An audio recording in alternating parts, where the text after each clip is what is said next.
All right, I am going to get us started. Hello and welcome everyone to our first webinar of 2025. Today we'll be presenting Evolving Building Codes, Enhancing Efficiency through Envelope Commissioning and Energy Modeling. My name is Miranda Wright. I am the Education and Engagement Manager at Illinois Green Alliance. You've all been muted upon entry, so please type any questions you have into the Q&A and we'll get you answered at the end. Also, this webinar is being recorded and will be sent out in a follow-up email.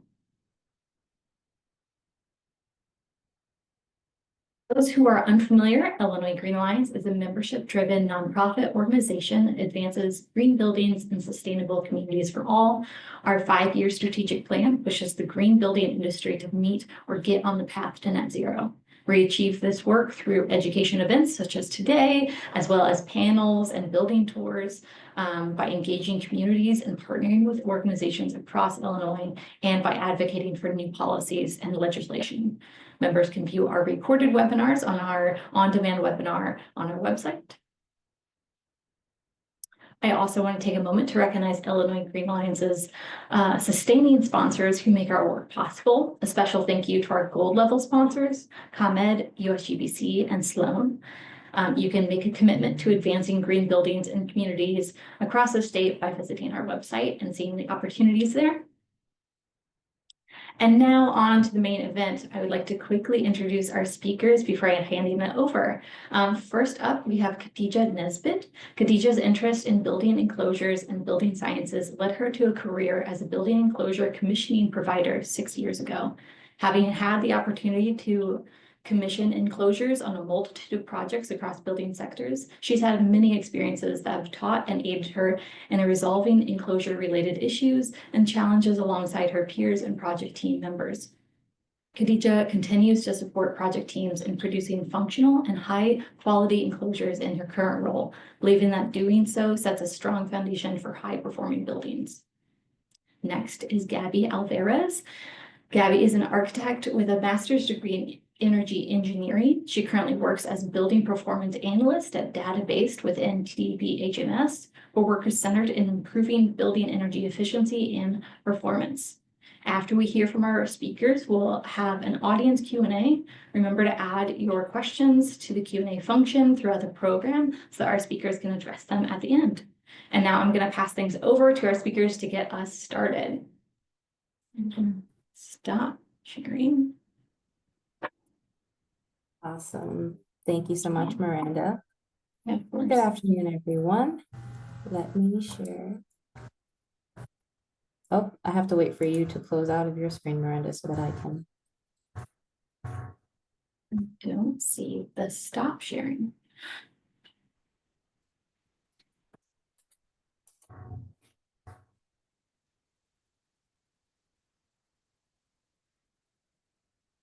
Twyla, do you?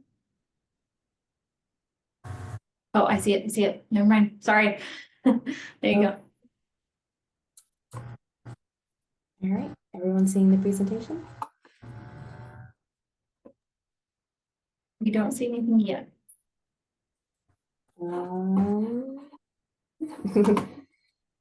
There we go. Perfect. Perfect. All right. Good afternoon, everyone. Welcome to Evolving Building Codes, Enhancing Energy Efficiency through Enclosure Commissioning and Energy Modeling.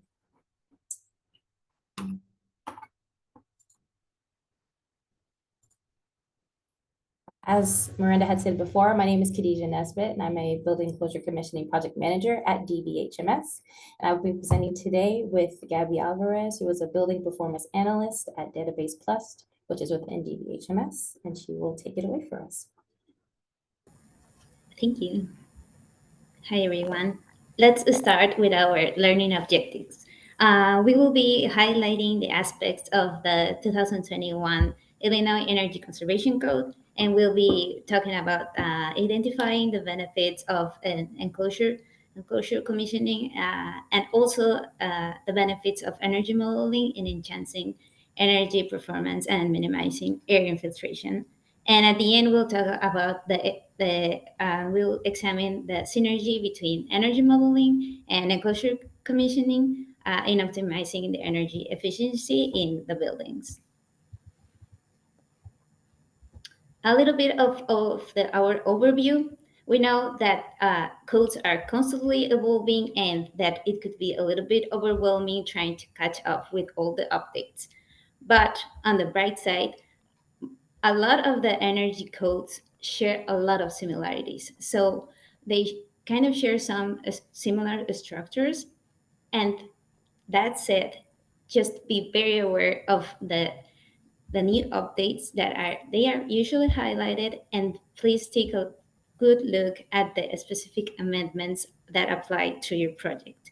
So we'll be talking about 2021 Illinois Energy Conservation Code, and this was effective from January to the 1st of January of 2024. And we'll be focusing in chapter 4, which are and specifically in the updates and amendments of the Illinois Energy Conservation Code related to energy modeling and commissioning. We'll be focusing on the commercial building code. And a little disclaimer, we are not code officials, so this presentation is not comprehensive, and we highly recommend for you to review the codes on yourself, take a look, and this way you will also start to get like really familiar with them. I feel like don't be afraid of them. It will be like my recommendation. Like you will start, like for me, my experience is like you will start getting along with what these codes look like, and I hope for the best on these evolving codes. But before, let's talk a little bit about what is energy modeling. So energy modeling is a software simulation of a building energy use. In here, we have to input a description of the building. The description of the building includes many things, but between them, we could see all of this. The geometry, we'll have to input all of this, the geometry, the building envelope, the HVAC systems, the water heating, effectiveness, and controls.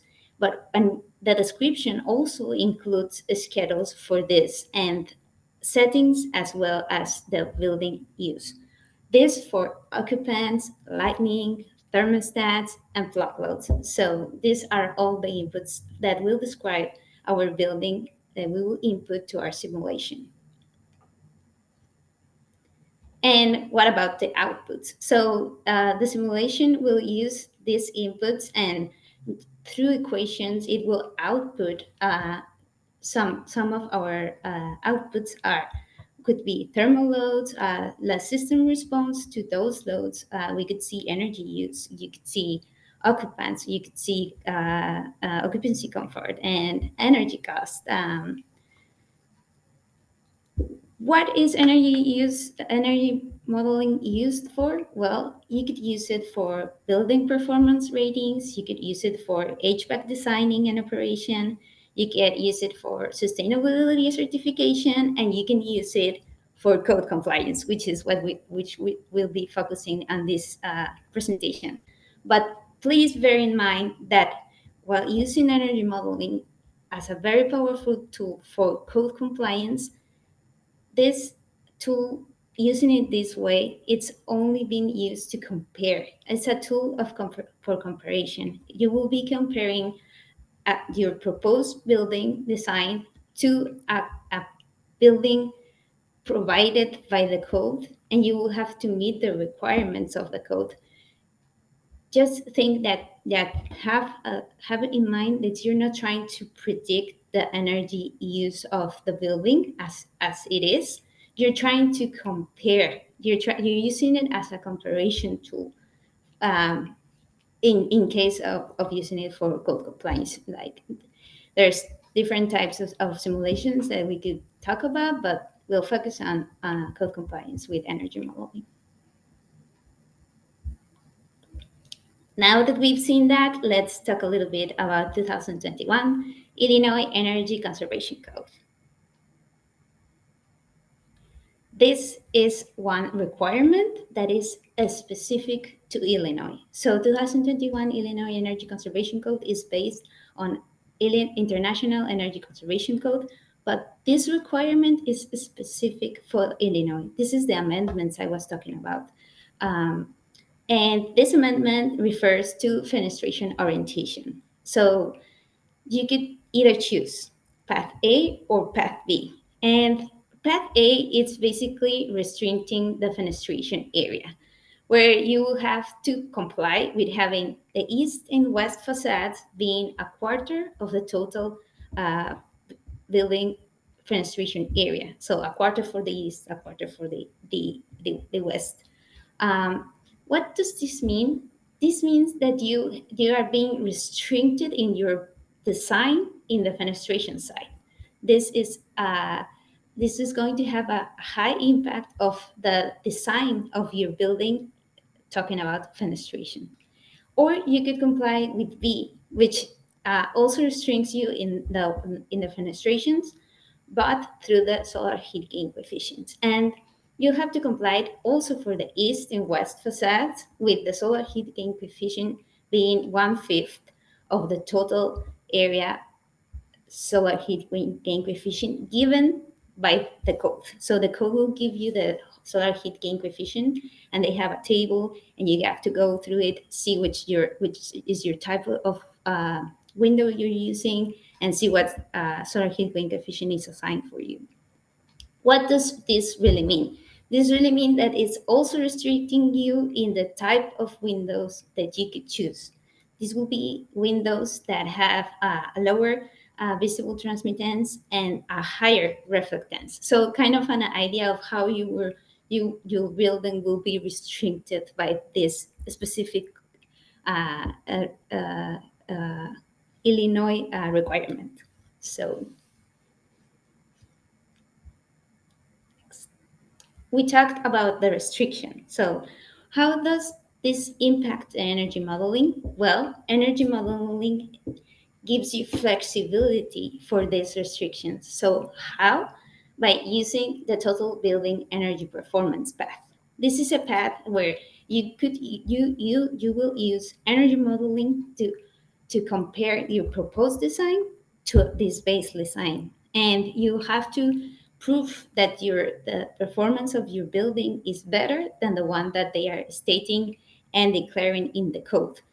Let's have in mind that the one that you are comparing your proposed to your code baseline, that's how we're going to call it, the code baseline model, that baseline is going to have the restriction of what we just saw in the previous slide. So this baseline will have a restricted fenestration with a restricted solar heat gain coefficient, and you are comparing your proposed with this. This is like to have in mind that codes are evolving, things are getting like restricted for like every day, and well, energy modeling gives you flexibility to if your design is different, or you wish to have a different design than the one that the code is providing.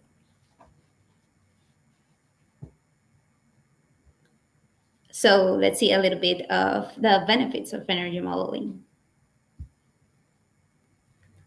Um, well, energy modeling will give you an overview of the energy use of the building, which will allow you to compare different strategies and take informed decisions toward a better energy performance. We saw a little bit on the first slide about these inputs, but what can we do with these inputs? Well, think of them as trade-offs. If you are restricted in one of them, say in this case, the building envelope in the fenestration, you still have all these other inputs to use and to trade off, use as trade-offs to have a better energy efficiency. So say you will have to have a better HVAC system, you have to have a better performance in your water heating. So and this applies if you have a restriction in any other of the inputs, you will have to trade off. And this is what energy modeling do. We usually compare different strategies and find like a balance with what we need to comply, what what the owner needs or the design needs to meet, and the energy efficiency we want to get. So it's kind of like overview and benefits for energy modeling. And here's an example. This is a a graph. Well, we're using energy modeling to help guide in the envelope design. This is a large mixed development. So I know this is like a graph that has a lot of things. So let's take a little look at it. So okay, first of all, we're looking at energy cost. So we're comparing total energy cost of the building. So each of these bars are 52 bars, and each of one represents a different option, a different simulation, a different run. That is how we call them, of the simulations. And this is called a parametric analysis. So for these bars, you could see they have different colors. The colors represent energy use, different energy uses that you could see below to the color that they represent. And the first two bars, the first one is fields, this is passive house, but the second one is a baseline. And we know we have to be better than this baseline. And actually, a lot of our options are better than the baseline. But energy modeling not necessarily have to stay there. You could go farther and say, oh, I can comply with code. But besides complying with code, which will be the better option, which will have us save more energy or have a better efficiency in our building. So let's look at them. They are we're comparing the proposed, and then that proposed we are changing, varying different things to compare them all together.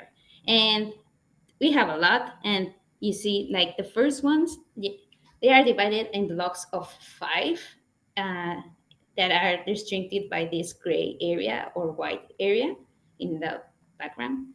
And you'll see that on the first 5 sections, we are varying the window to wall ratio, and we're fixing uh,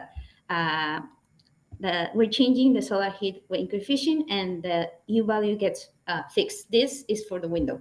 I'm talking like the proposed stayed the same. We were changing just the properties of the window. So after varying the solar heat gain coefficient, the last runs are fixing the solar heat gain coefficient and varying the U value with different window to wall ratios. This is just to show the power of energy modeling. So you could test a lot of different variations and take an informed decision of what you're going to go and use for your energy efficiency in your buildings.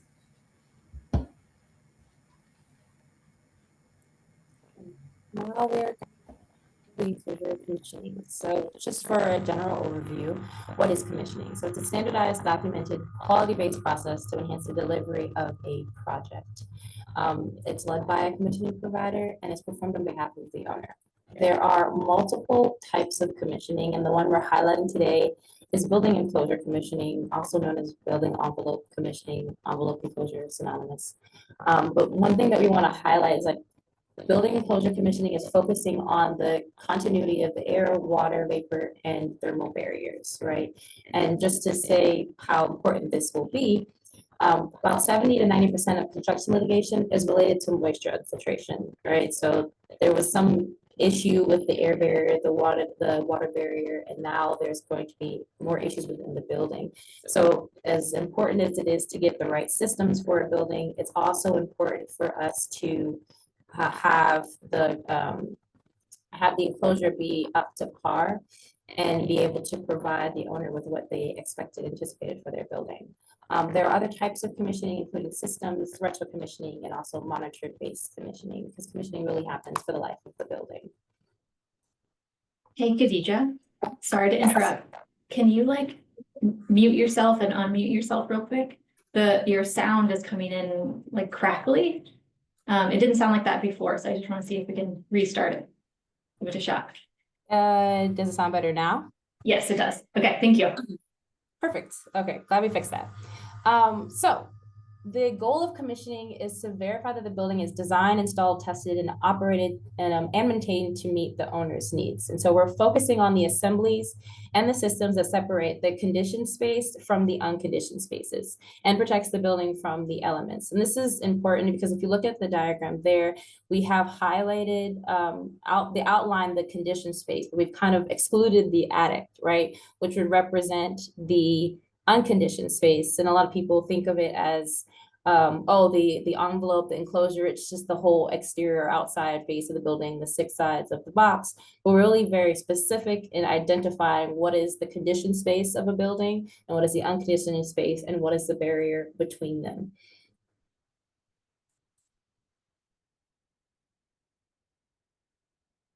Now we're going to talk about the highlights for building closure commissioning in the Illinois Energy Conservation Code. So right off from the start in the commercial section under C401, we're identifying that a permanent thermal envelope certificate shall be completed by an approved party. It needs to have all the insulation R values for the key enclosure systems, and it needs to have the U factors and the solar heat gain coefficients for the fenestrations.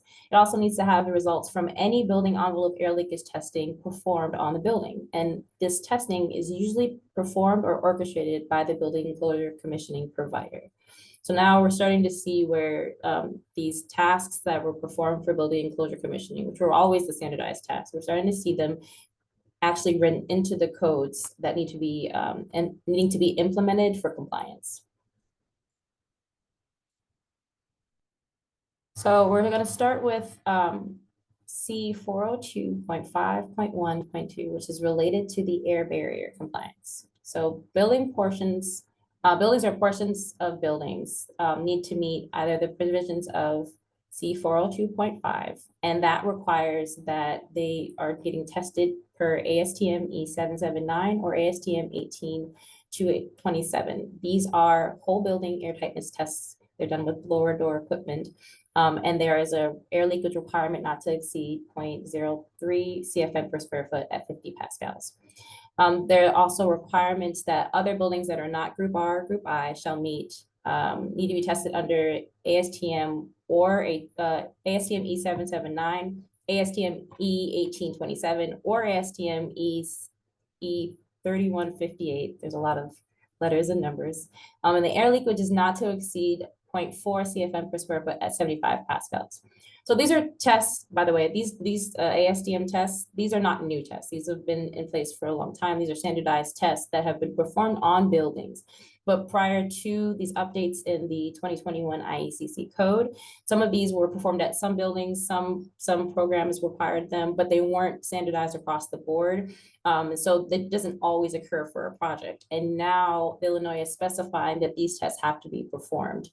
So it's very important that we're aware of this and that all of the documentation, the design, the field reviews, everything is focused on making sure that these tests are being met. These tests are typically done at the end. So we have tests that we can do as the project is progressing, but we want to highlight that, if these are tests that they need to pass and they have to meet certain air leakage requirements, but they're not done until the air barrier is completed and at the end of the project, it's really important for us to be cognizant of these tests and then function when we're constructing the building, when we're designing the building in a manner that's going to make sure that we pass these tests at the end for code compliance. And then, of course, if these buildings do not complete their air barrier testing, they have to meet the provisions under the material section, the assembly section, and as well as the building envelope performance verification section. Another requirement in IECC 2021 is the building envelope performance verification. So this identifies that verification of a continuous air barrier shall be done by the code official, a registered design professional, or an approved agency in accordance with the following. So there's a review of the construction documents. There's an inspection of the continuous air barrier components and assemblies during construction. And this is while the air barrier is both accessible for inspection and for repair. And it's to verify compliance with section C402.5.1.3 and C402.5.1.4. It also identifies that the provision of a final commissioning report that documents the inspections performed by a registered design professional and approved agency. These reports are issued not only to the owner or the owner's authorized agent, but it's also given to the code official. And the deficiencies that were found during design and during our inspections and what corrective measures were taken need to be incorporated in this commissioning report. And as I mentioned before, again, these are things that are part of the commissioning process, but now it's being specified that these need to be submitted. This is how you're going to get code compliance for the building if it's meeting IECC 2021. So this, and I also wanted to highlight the inspections of a continuous air barrier during construction, because a lot of time people think of commissioning, it comes at the very end, but really commissioning is for the life of the building. The earlier you bring on your commissioning provider, the more cost effective it is for you.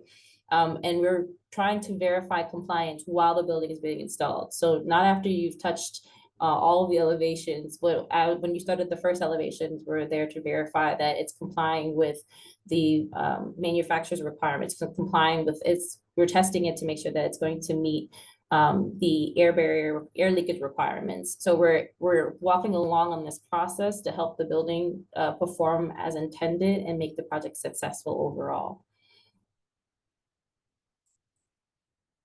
Section C 402.5.3 talks about building thermal envelope testing. And this highlighting, and this is italicized in the codes, building thermal envelope.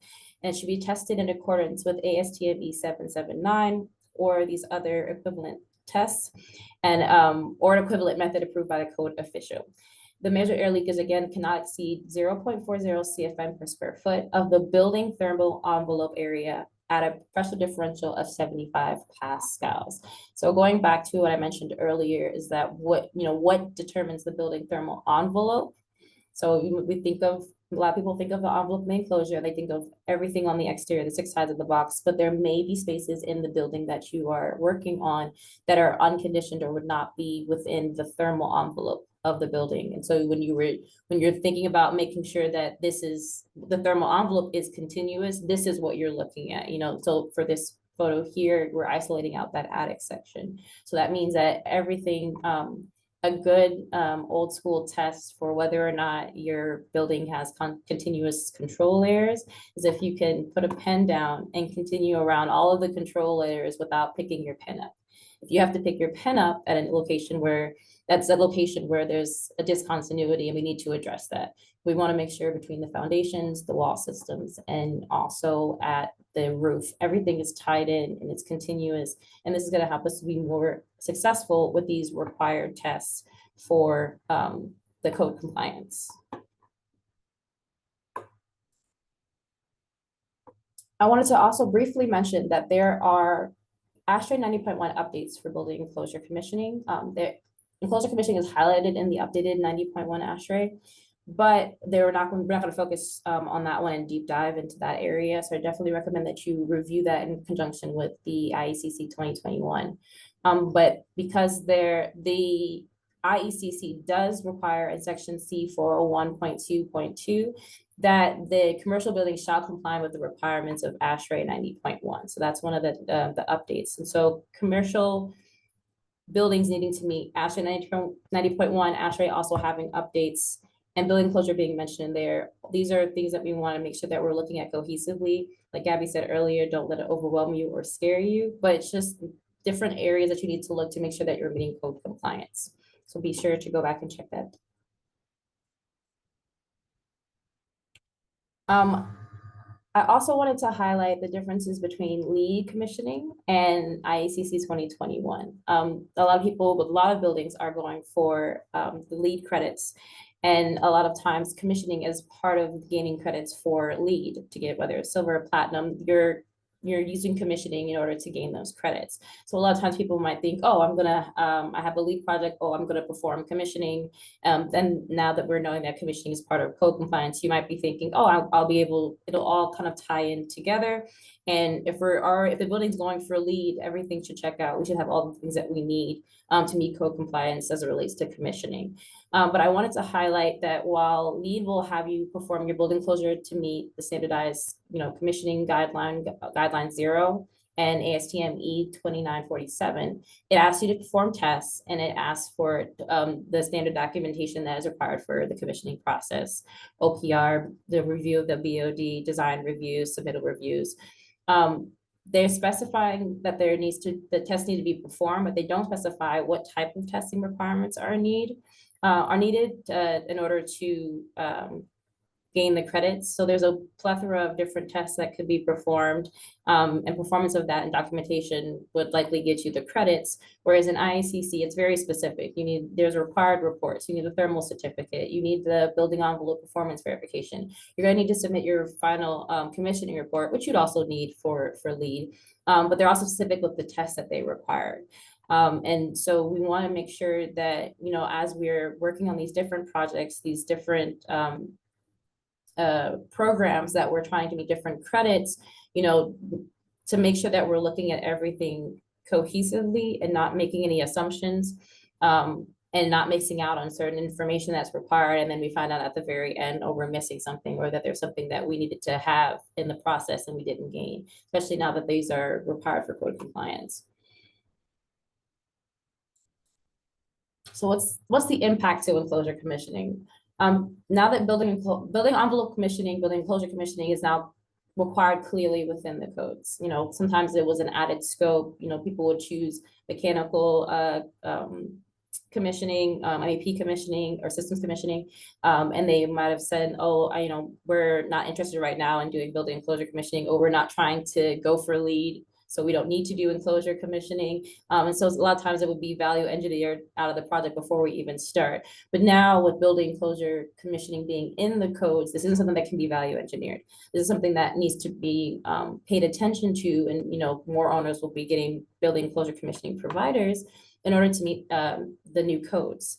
I also want to highlight that, as I mentioned before, building enclosure commissioning is a documented process that already has, that actual process already captures a lot of the requirements that are within the 2021 IACC. So if you were to go over the ASHRAE guideline 0, you would find that a lot of the reporting, a lot of the meetings, the documentation that a building enclosure or commissioning provider in general is required to share with or to provide to the owner and to produce as a deliverable for the project.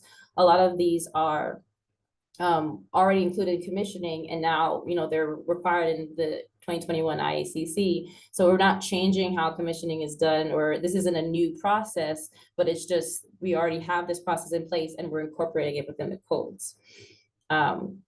And now a lot of these deliverables that we already would issue to the project team, to the owner, are now also being asked to be submitted to code officials to meet compliance. So let's talk about some of the benefits of enclosure commissioning.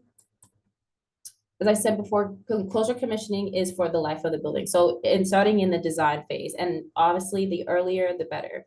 It allows us to provide services through final construction documents and into the construction phase. So we're providing recommendations and suggestions based off of technical understanding of the systems, the industry standards, and on-site field and material experience during the design review. We're also incorporating building closures, commissioning specifications, and milestones as part of the project. The idea is to augment the details that the architect already produced to maintain the continuity of the building control layers. So back to those 70 to 90% of construction litigation are due to moisture infiltration, right? This is our time to add value at the beginning to say, oh, there's discontinuity here. We need to address this area, or we're missing materials at this area. We're a qualified and expert second pair of eyes for the team and the owner. We're team players to help the team be successful, and you can't see everything, so we're added to the team to help kind of put more eyes on the project and make sure we have checked off everything that we need for the building.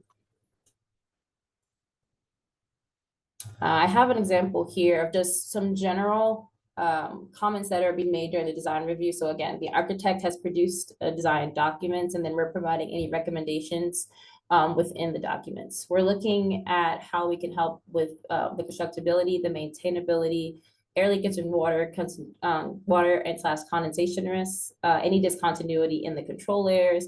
And also I wanted to highlight sequencing. Now, we're stepping away. I don't want to intrude into the means and methods of the general contractor or the construction manager.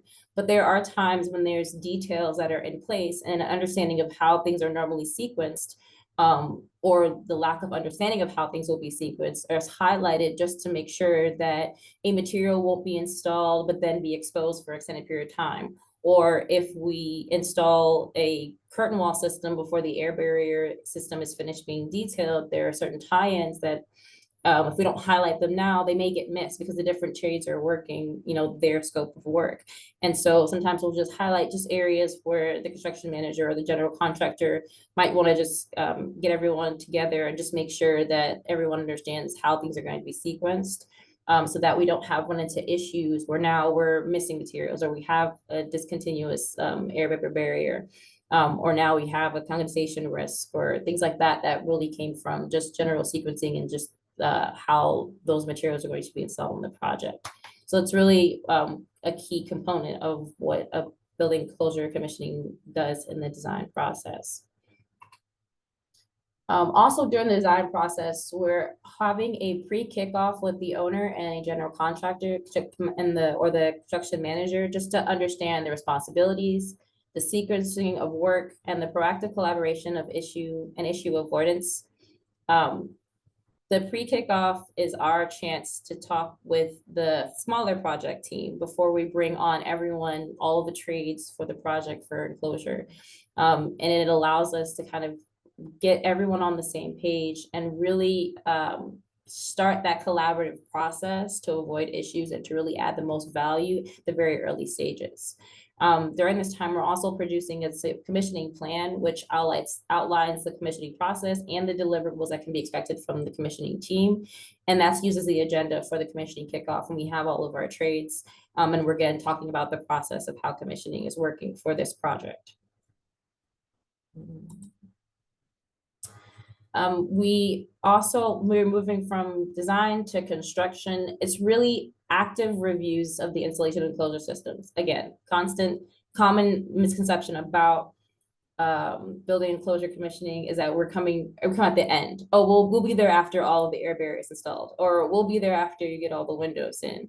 And that is not true, because at that point, it's too late for us to have an impact on the building and add more value to the owner. So we're really looking at this while the building is constructed. And this goes back to the codes and with those air barrier inspections, continuous air barrier inspections, while the building is still available for us to make corrections and do repairs, and not after cladding has been installed.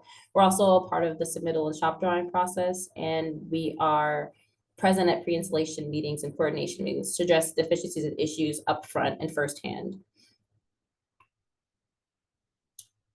Field reviews are really important in that they, like I said, they're gonna get covered a lot of times. So we wanna be out there frequently and timely and regularly to be able to catch things and address things in a timely manner. So I have two photos here, one of an air barrier installation. They were setting knife plates and setting masonry. But we're here now to see, before they get all of this masonry up, is everything in place? There was even testing done for that building at those knife plates to make sure that there was no air leakage and that those had been properly sealed before everything was set and it was cladded, and it would be hard to make any repairs. And then of course, if this building got tested with whole building air tightness testing, that'd be too late to find out that we have a lot of issues at the knife plates.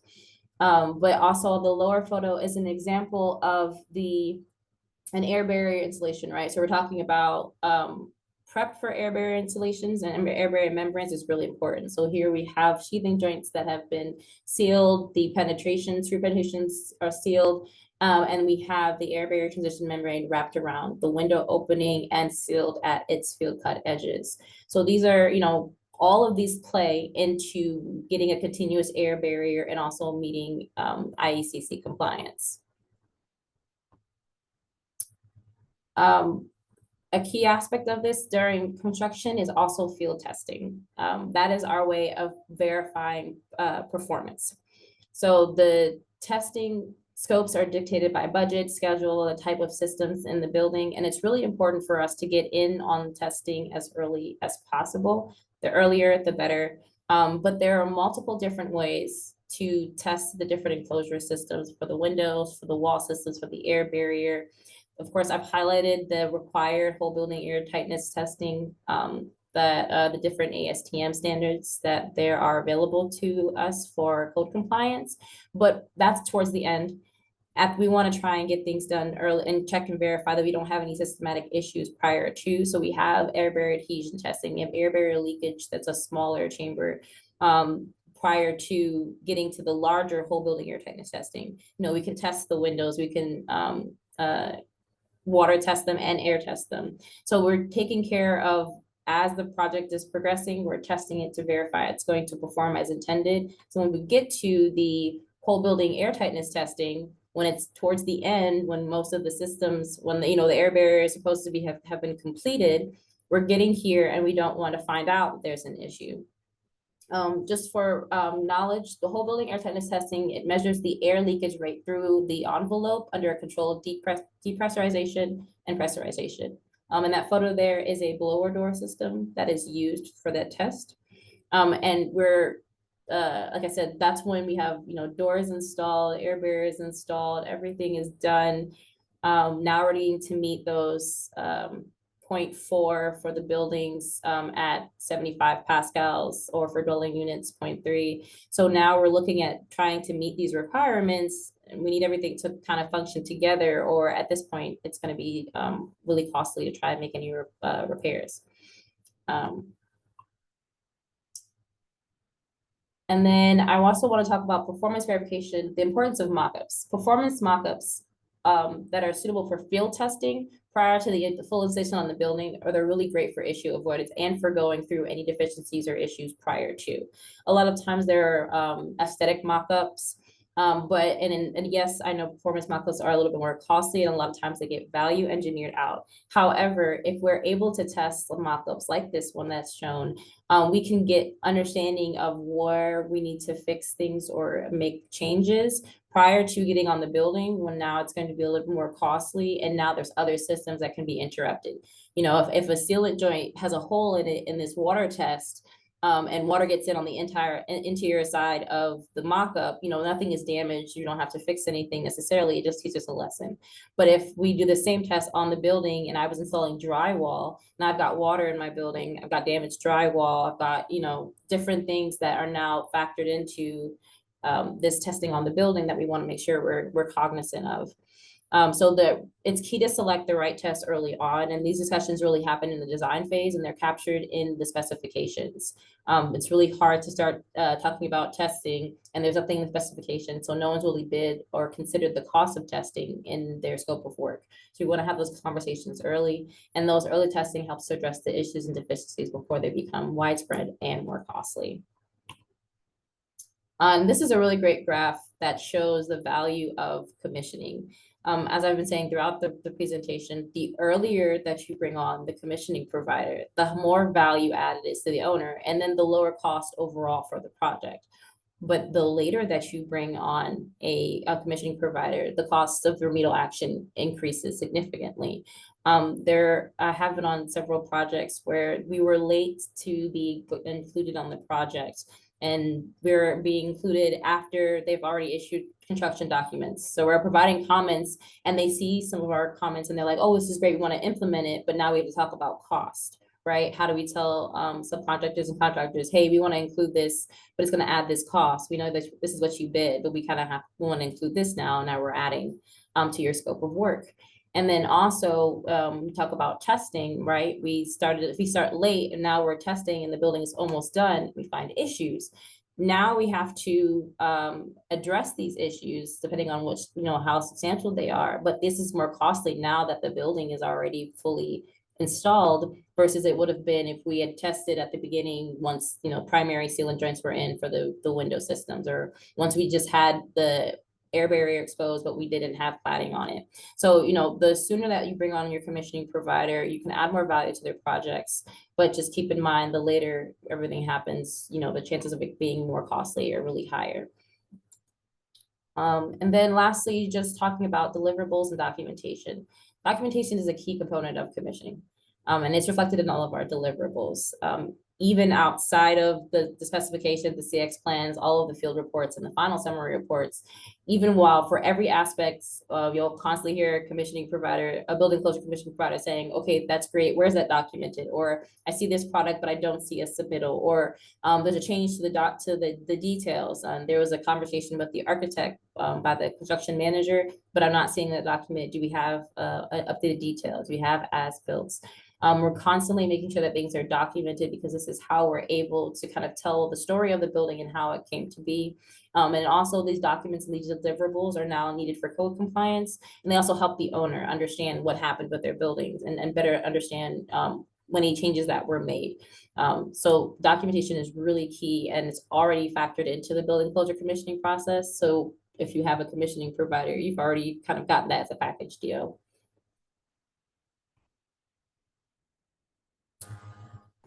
Yes. Yes. Perfect. Thank you, Khadija. We'll talk a little bit about energy modeling and building energy commissioning, synergy, and at the end, our takeaways.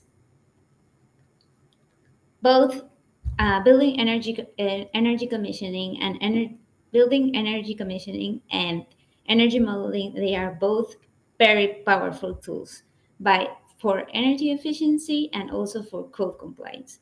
But having them both together in your project, that is a great combination, because energy modeling can provide a lot of information of energy efficiency. We could provide proof that we're passing the code, but commissioning really takes this and put it in real life in the construction, and that's a very important piece of our synergy.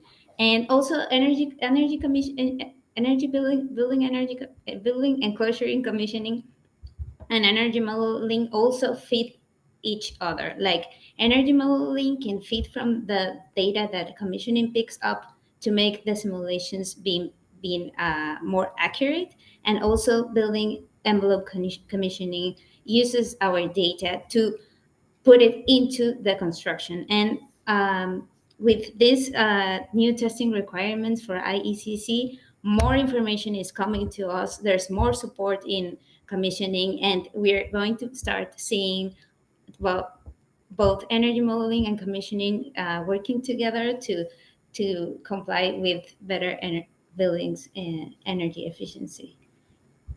And next slide. We have an example for this, and we worked in this project where we could actually see the effects of infiltration in the building, and you can invest and decide to invest in a better and more efficient air tightness in your building, and that could actually be less expensive than investing in a more efficient HVAC system or a better fenestration properties. Air tightness could be actually less expensive, but you have to ensure that the air infiltration you are assuming goes into your building. Why? Because if at the end you go test it, or maybe you don't test it, but if that infiltration it's not being correctly applied to your construction, you could see like even we have worse results than we were saying or claiming we have. So this is where building envelope commissioning comes and gets this part done, ensures that this infiltration is what it is in the construction, and they can even test it and prove it, and then is when we can be certain that this energy efficiency is put on into the construction. And the graph is just a little bit showing this, and this is similar to the other one that I was showing, and we're comparing different infiltrations, and you could see we could say it has some specific infiltration, but if at the end it's actually not the one that we're saying, it would be actually a worse case than the one that we are saying it's supposed to be.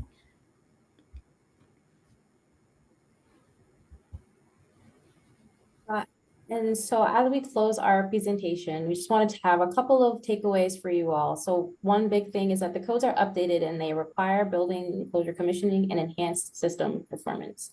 So make sure not only to review the codes, but also to review the different compliance paths, because this does impact which aspects of the code that you need to comply with.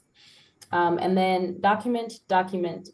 So it's very clear that all the documentation that we had before is now a requirement. It needs to be submitted to code officials to meet that code compliance. So we want to make sure that everything is properly documented. Again, this is something that's already standard with building closure commissioning, but just also keeping that in mind in our as we go through with these projects.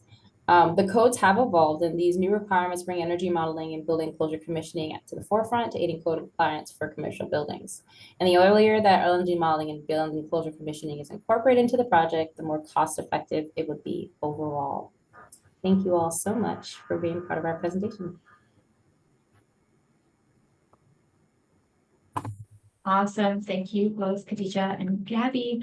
We have a few questions in the chat. For those still with us, please add more questions as we go. But we'll start at the top. Is there a requirement for third-party CX agents for the code?